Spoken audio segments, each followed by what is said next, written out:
উপবাস করবেন না। অনেকের আইডিয়াটা এরকম যে আমি উপবাস করবো তো আমার ঠাকুরও উপবাস করবেন, কেন করবেন না? আরে ঠাকুর তো সেব্য বস্তু, তাকে তো সেবা করতে হবে। আমি করি সাধন, তার প্রতি কামনায় আমি সবকিছু করব, কিন্তু আমার ঠাকুরকে উপবাস রাখলে তো হবে না।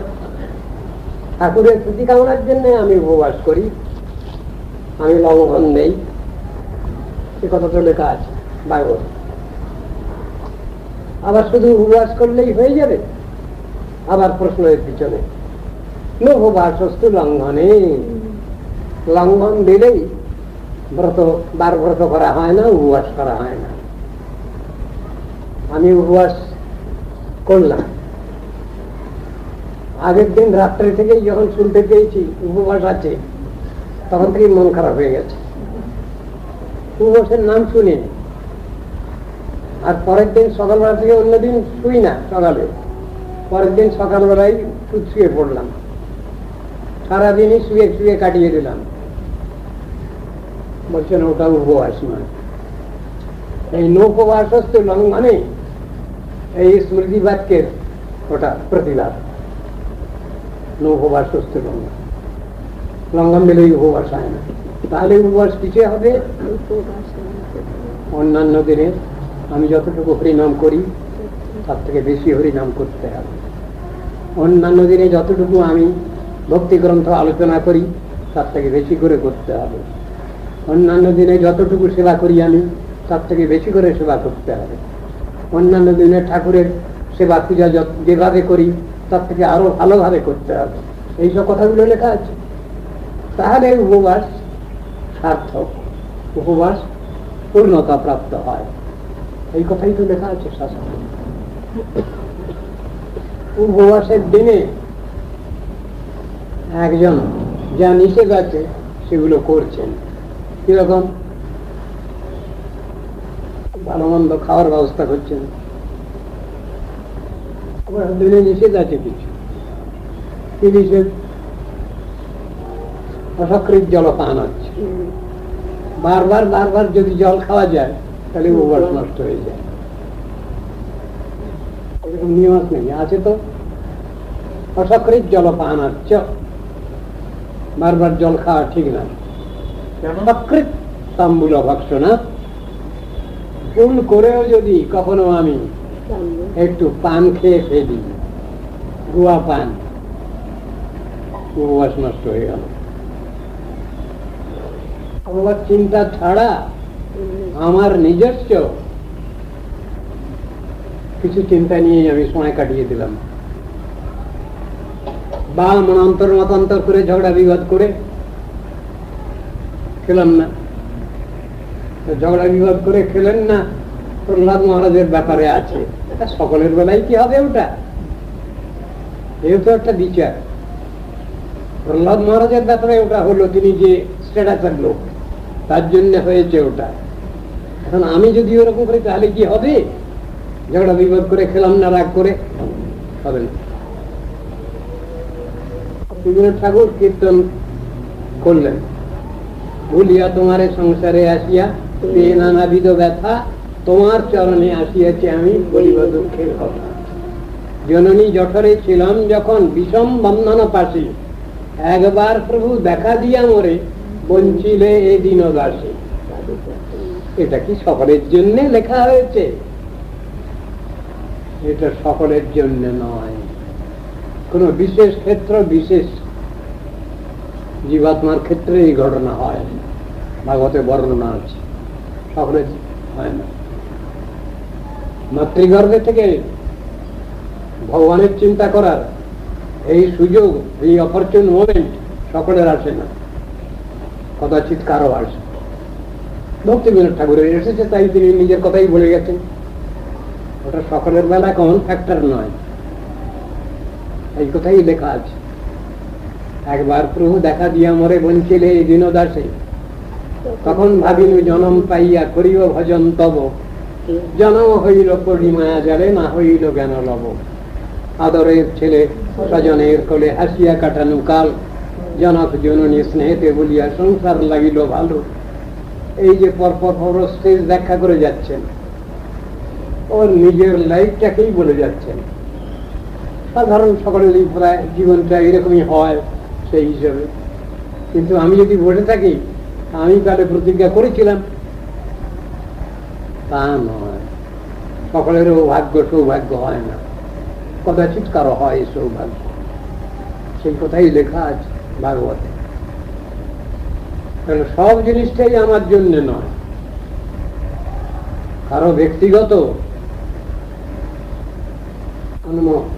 কর্ম একরকমের, ব্যক্তিগতই। আবার সাধারণ যে পর্যায়ে আছে সেটাও সকলের ঘাড়ে চাপিয়ে দিলে হবে না, দুরকমই কথা। সাধারণ সাধারণই থাকবে, অসাধারণ অসাধারণ থাকবে। দু কথাই তো আছে শাস্ত্রে। আমি কি করব, আমরা কতটুকু কি করব, যতটুকু পারি ততটুকুই করব, উইথ হার্ট অ্যান্ড সোল, অন্তর দিয়ে করব,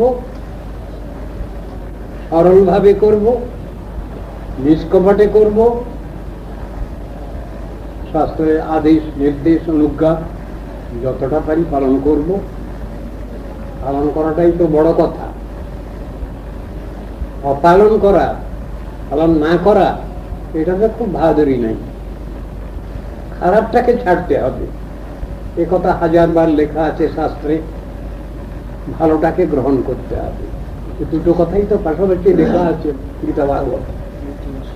নেগেটিভ পজিটিভ সাইড। খারাপ যেগুলো আছে সেগুলো ছাড়ো, আর ভালো যেগুলো সেগুলো তোমার হৃদয়ে পোষণ করো।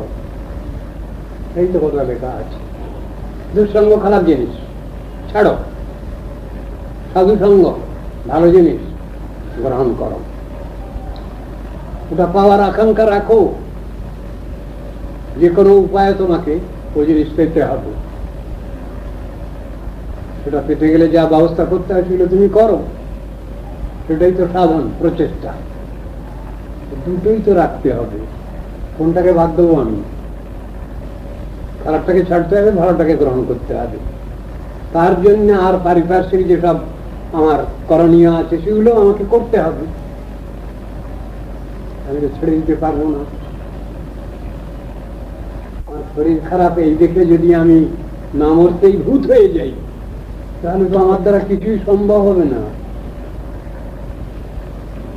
শিকারের ভয় করে যদি আমি কিছুই না করতে চাই, তাহলে তো আমি ফাঁকিবাজ বলে প্রমাণিত হয়ে যাব সংসারে, সমাজে। এটাও তো দেখতে হবে আমাকে, উত্তর তো আমাকে দিতে হবে। ভাবের ঘরে চুরি, এটা কথা আছে না? তবে সব লোককে ঠকানো যায় খুব সহজ, কিন্তু ভগবানকে তো ঠকানো যায় না, অন্তর্যামী গুরু বৈষ্ণবকে তো ঠকানো যায় না। এটা তো আছে। আমি নিজেরাই যে চিটিংবাজি করতে পারি, মনকে প্রবোধ দিয়ে দিলাম, মনকে বুঝিয়ে দিলাম একটা কিছু আমার সুবিধা অনুসারে, হবে না? তাই বুঝটা দিতে হবে ভগবানকে, বুঝটা দিতে হবে গুরু বৈষ্ণবকে, বুঝটা দিতে হবে জীবাত্মাকে, বুঝটা দিতে হবে আমার বিবেককে, কনসেন্সকে, তার কাছে পড়া দিতে হবে। এই তো কথা, কথাগুলো তো এইরকমই আছে। আমার মন যদি ভগবানে তন্ময়তা লাভ করে, সেই মনটা আপনার অনুগত। সে মনটা যা করে ঠিকই করবে। কিন্তু আমার মনটা যদি অবশীভূত মন, তাহলে তো কিছু হলো না, তারপর আমি উল্টো পাল্টাই করলাম। আমার ইন্দ্রিয় বশীভূত মন না ছাড়ে বিষয় রতি, এখানে খারাপটাই বলতে যাচ্ছেন। ইন্দ্রিয়, জড় ইন্দ্রিয় বশীভূত মন যেটা, তাকে তো আর ভালো বলা হয়নি। কিন্তু আত্মার বশীভূত মন, আত্মার ডিরেকশন অনুসারে যে মন চলে, সে মনটা তো ভালো। সেইটাই তো হওয়ার কথা বলেছেন শাস্ত্রে। তার মানে আনুগত্য। আনুগত্য কার করব? শ্রেষ্ঠ ব্যক্তির আনুগত্য করব, শ্রেষ্ঠের আনুগত্য করব, পরমোপাস্য ভগবানের আনুগত্য করব, গুরু বৈষ্ণবের আনুগত্য করব, ভালোর আনুগত্য করব। খারাপের আনুগত্য আমার মরণ দশা, আর ভালো আনুগত্য করা আমার জীবদ্দশা। একথা বলা হচ্ছে গীতা ভাগবতে, এমন কথা লেখা আছে। জীবন মৃত আছে না একটা শব্দ, জীবদ্দশায় জীবিত অবস্থায় মৃত। এর সংজ্ঞাটা কি? হরের দাস্যে কর্মণা মনসা গিরা, না ওটা জীবন মুক্ত উচ্চতে।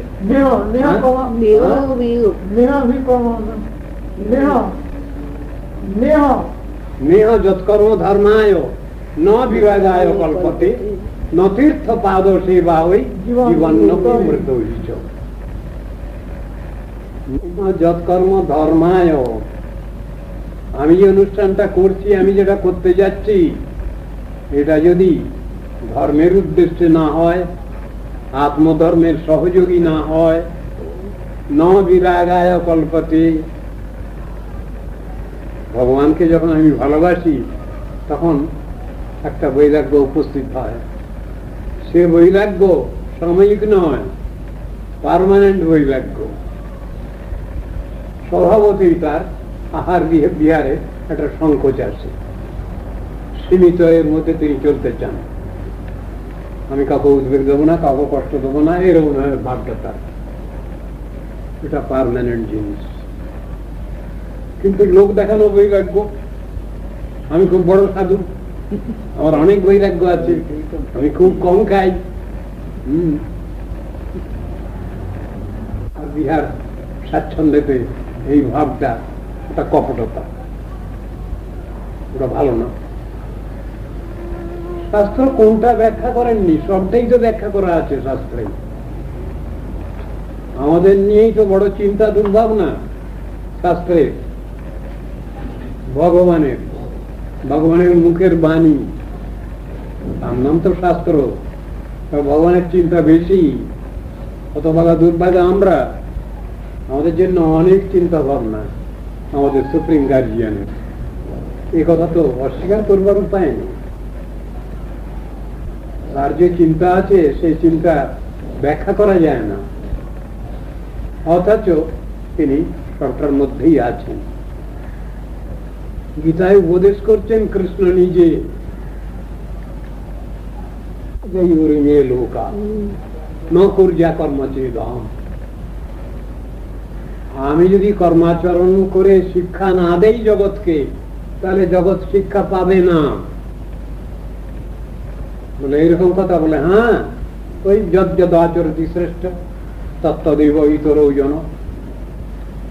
আমি যখন সুপ্রিম গার্জিয়ান, তাহলে আমাকে আমার যারা পরবর্তী আছে এদের শিক্ষার জন্য আমাকে সেরকম আচরণ করে যেতে হবে।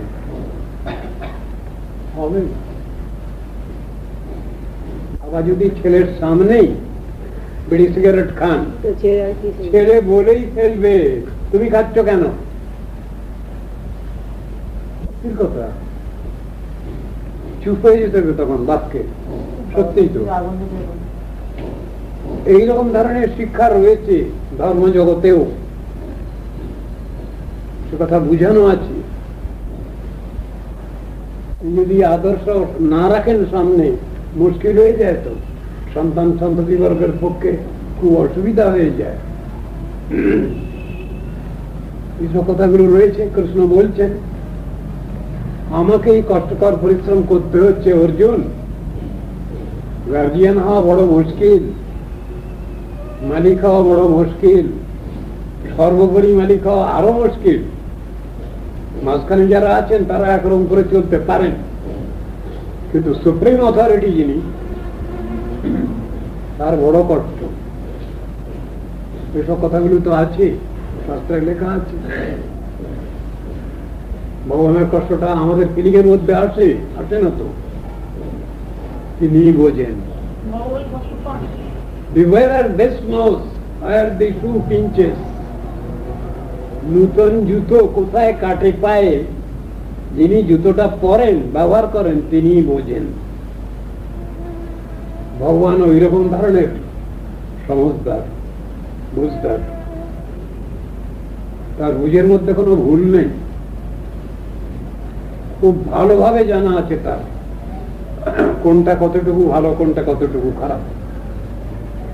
সেই অনুসারে তিনি নির্দেশ দিয়েছেন শাস্ত্রে, এইভাবে চলো, তোমাদের কোনো অসুবিধা হবে না, ওই জিনিসটাকে ছাড়ো, এই জিনিসটাকে গ্রহণ করো। এই নেগেটিভ পজিটিভ সাইড দুটো পাশাপাশি আছে, এটাকে অস্বীকার করবার কোনো উপায় নেই। সমাজে আমরা চলবো, কিন্তু সমাজের যে আইন কানুন সাধারণ, এগুলো সবই অসম্পূর্ণ, ডিফেক্টিভ আইন। সেই আইনে আমাদের আপাতত চলতে হচ্ছে, কিন্তু পরমার্থের যে আইন, spiritual law, spiritual rules and regulations, সেগুলো অন্য রকমের, সম্পূর্ণই অন্য রকমের। সেই আইন কানুন কারো ভালো মন্দের অপেক্ষা রাখে না।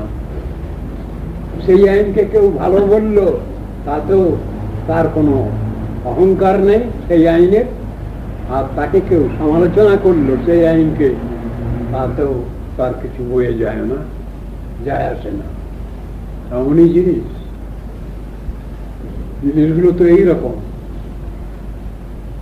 আমরা যখনই তার ভিতরে আমাদের নিজস্ব চিন্তা বিচার ঢুকিয়ে দিতে চাই, তখনই ভুল হয়ে যায়, তখনই সেটা ভুল হয়ে যায়। ইউনিভার্সাল ল, তার মধ্যে আমাদের কোন রকম ব্যাখ্যা দেওয়া উচিত নয়। ব্যাখ্যা দিতে গেলেই আমরা যে বোকামি করি, যে বোকামির মধ্যে আমরা আছি, সেই বোকামি ঢুকিয়ে দেওয়া হলো, ভগবানের গাড়ি চাপিয়ে দেওয়া হলো। শাস্ত্রের সমালোচনা করা মানে হলেই ভগবানের যে জাজমেন্ট ভার্ডিক্ট, তাতে হস্তক্ষেপ করা হলো। এসব কথাগুলো তো শাস্ত্রেই লেখা আছে, আমরা বুঝি না। আমরা আমাদের শিক্ষা, আমাদের জ্ঞান, আমাদের অভিজ্ঞতা যতটুকু আছে, সেইটুকু নিয়েই তো আমরা বিচার করতে চাই, বিচার করি। তার বাইরে যাওয়ার ক্ষমতা আছে আমাদের না। সম্বন্ধে সেটা হবে না। এই জগতের যে এগুলো আছে, সেই নিয়ে আমি কিছু কমেন্ট করতে পারি, কিছু রিমার্ক পাস করতে পারি, কিছু পরামর্শ দিতে পারি। বিভিন্ন ডিপার্টমেন্টে, অফিসে এই জিনিসগুলো আছে। আমাদের এই যে অফিস, যে কাজ যেভাবে চলছে, এই ফ্যাক্টরি যেভাবে চলছে, এ সম্বন্ধে আপনাদের কোনো সুচিন্তিত অভিমত যদি থাকে, এর উন্নতির জন্য আপনারা বলবেন, লিখিতভাবে বলবেন, মুখে মুখে না।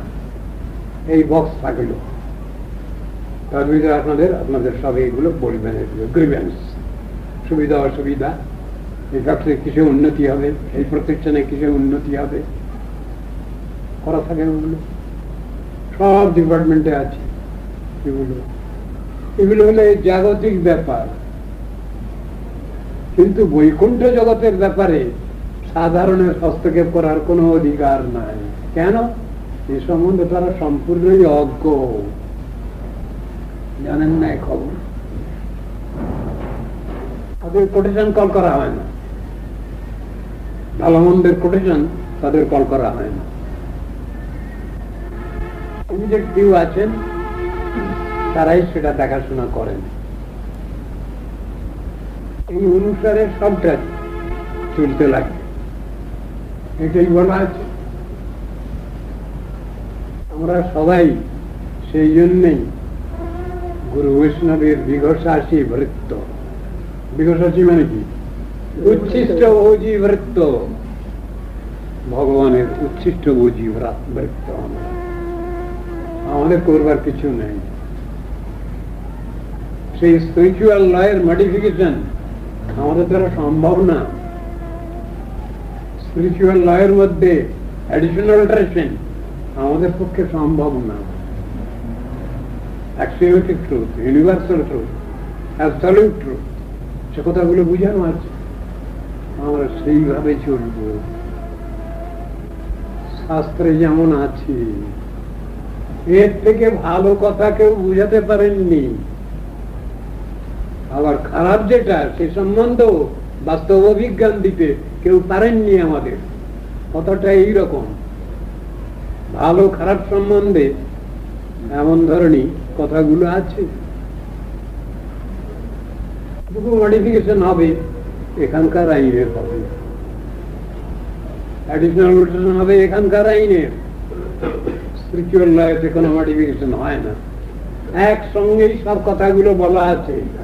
ডিগ্রি হিসাব করে, positive degree, comparative degree, superlative degree একসঙ্গে হিসাব করেই সব বলা আছে। তার নাম হলো অ্যাবসলিউট ট্রুথ, বাস্তব সত্য। আর এখানকার যে সত্য, সে সত্য কিছু উল্টো পাল্টা বিজৃম্বিত, সবটা তার ভিতরে পাওয়া যায় না। আংশিক সত্য, পার্টলি সত্য, এ কথা বলা চলবে।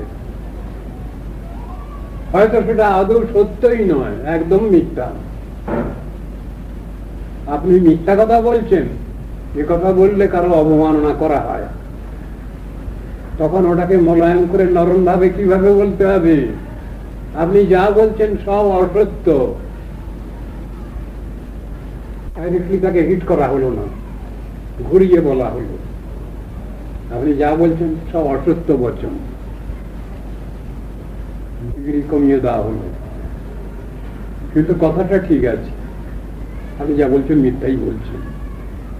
এটা বললে রাগ হবে, আপনি যা বলছেন সব অসত্য, এমন ভাবে ঘুরিয়ে বলা হয়। কেন? ডাইরেক্ট বলতে গেলে বা প্রতিবাদ হয়, অনেক সময় ভুল বোঝাবুঝি হয়, আরো বেশি দোষ ত্রুটি করে ফেলে কেউ, সেই জন্য ওই রকম ডিগ্রিতে বলা হয় কথাটা।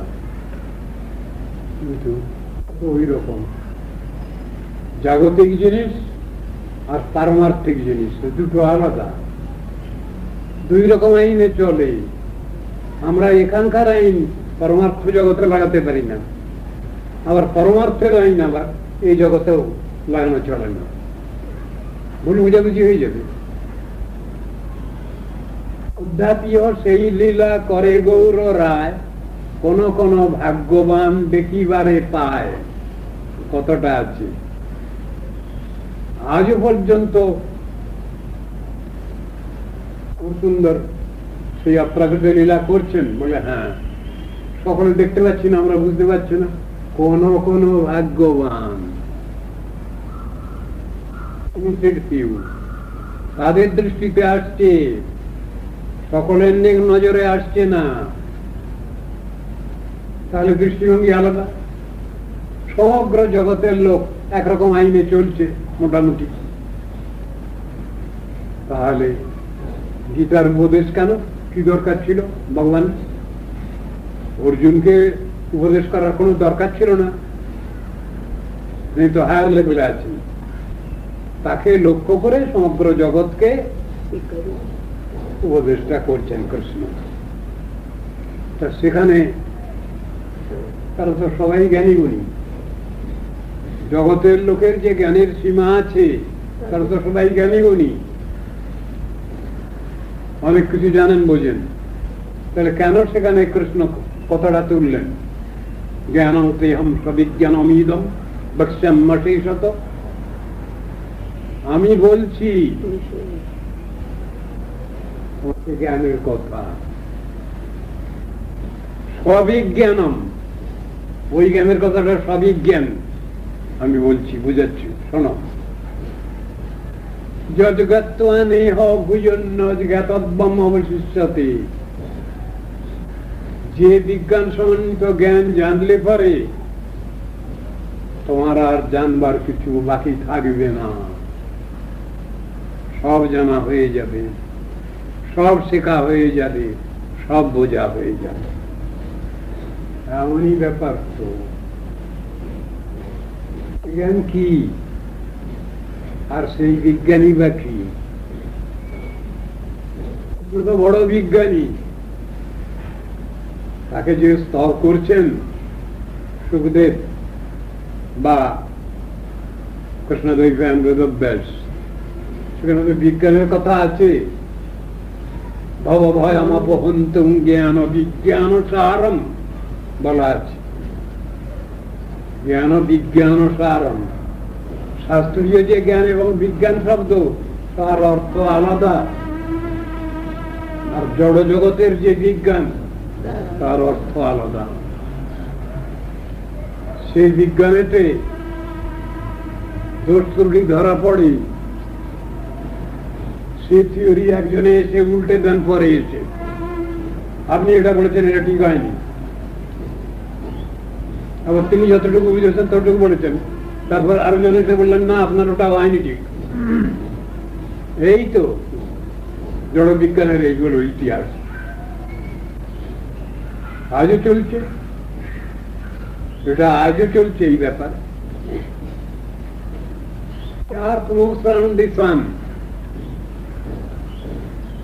থিওরি যখন চালু হলো তখন তো কয়েকজনের সুলফাঁস হলো, গ্যালিলিওর ফাঁসি হলো, আরো কত কি হলো, সক্রেটিসেরও পানিশমেন্ট হলো। এখনো পর্যন্ত এটাতে সম্বন্ধে সন্দেহ কাটেনি মানুষকে। It is still a mystery whether the earth moves around the sun or the sun moves around the earth. It is still a mystery. সমস্ত পৃথিবীর বৈজ্ঞানিক ছাত্র ছাত্রী তারা সব বলছে ভাগবতে যা লেখা আছে এইটাই ঠিক। উত্তর দেবে the earth moves around the sun ওনারা কি উত্তর দেবেন? তারা মুশকিল হয়ে আছে। ভাগবতে লেখা আছে the sun moves around the earth, solar সিস্টেমের যত কিছু বর্ণনা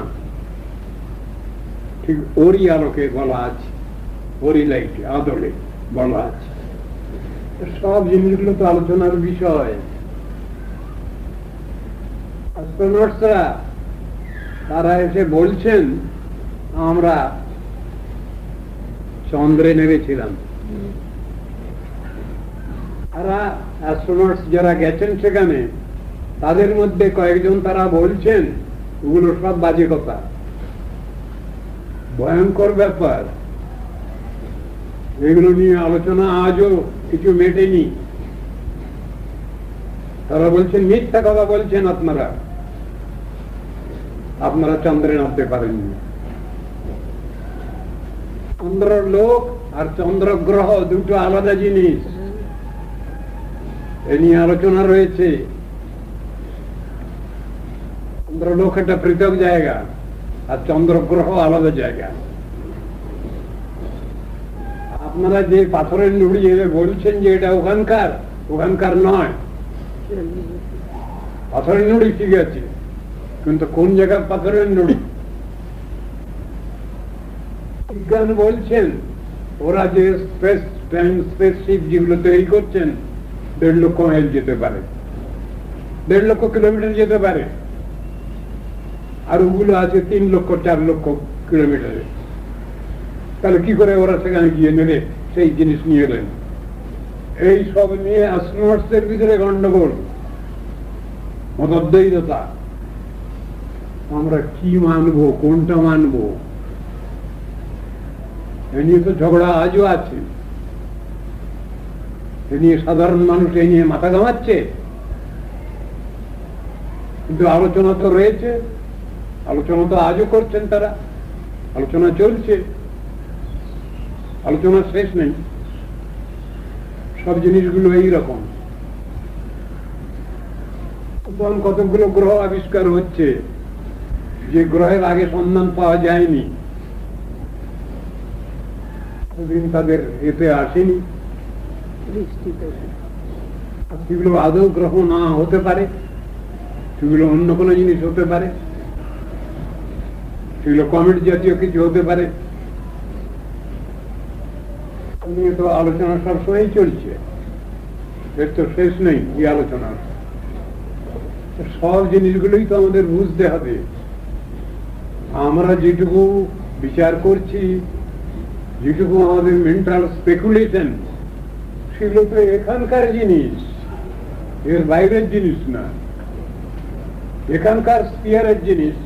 আমরা সে সম্বন্ধে কমেন্ট করতে পারি, সে সম্বন্ধে আলোচনা করতে পারি, কিন্তু অতীন্দ্রিয় তত্ত্ব সম্বন্ধে আলোচনা করবার কোনো ক্ষমতাই নাই। জড় বিজ্ঞান যা করছে এখানকার স্পিয়ারের জিনিস, তার বাইরে কোনো যাওয়ার কোনো ইয়ে নাই। এইটুকু বুঝুন, নারদ ঋষি হাতে বীণা আছে তার, কোথায় যাচ্ছেন তিনি? সব লোকে যাচ্ছেন। সব লোক নয়, পূর্ব সাত্য বটেই, এছাড়া আরো যত লোক আছে, সিদ্ধ লোক, সাধ্য লোক, সব লোকে যাচ্ছেন তিনি। কিসের বলে? তাকে কি ওই গ্যাস পাইপ সব জড়িয়ে যেতে হচ্ছে? তিনি তো স্বাভাবিক ভাবেই যাচ্ছেন, অতি স্বাভাবিক ভাবে। সাধন ভজনের বল এটা, এটা এখানকার পাওয়া বল নয়, এখানকার জিনিসের সাহায্য নয়। নবযোগেন্দ্র 9 জন ঋষি যখন যেখানে খুশি সেখানে চলে যাচ্ছেন।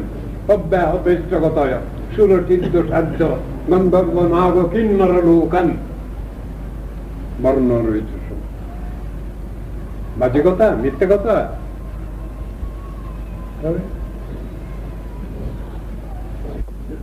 সব আবিষ্কার হয়েছে। আমরা খুব বাহাদুর ব্যক্তি, মুখে বলা চলে, কিন্তু এটা ইনভেনশন নয়, ডিসকভারি।